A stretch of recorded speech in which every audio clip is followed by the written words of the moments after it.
Retour de la séance de coaching ce matin avec Adeline et là j'ai un message très important à faire passer à tous les jeunes entrepreneurs, les futurs entrepreneurs, ceux qui se lancent et qui ont commencé à utiliser l'outil Instagram il n'y a pas si longtemps ou peut-être même déjà depuis 1 an et qui n'observent pas les résultats escomptés et notamment qui se focalisent beaucoup sur le nombre de likes, le nombre de partages, le nombre de commentaires et de messages à leur contenu. Ce n'est pas parce qu'il n'y en a pas suffisamment à vos yeux que les gens ne s'intéressent forcément pas à votre contenu. Et pour preuve, j'ai envie de vous poser la question, vous, est-ce que quand vous consommez du contenu, vous réagissez systématiquement en mettant des cœurs, en mettant des commentaires, en envoyant un message, même si ça vous intéresse? En toute honnêteté, est-ce qu'à chaque fois, vous réagissez?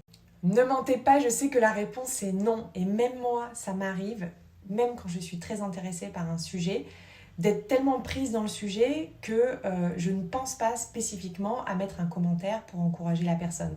Dès que j'y pense, je le fais, mais ça m'arrive d'oublier alors que je sais à quel point ça a une valeur immense, même un tout petit like sur le post d'un entrepreneur, parce que derrière, ça demande énormément de travail.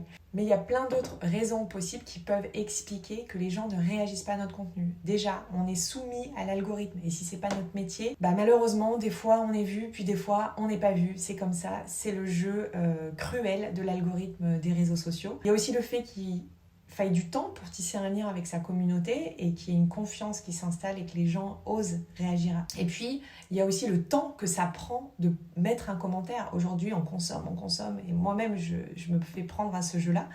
Et je ne mets pas systématiquement des commentaires, même sur les contenus qui m'intéressent le plus.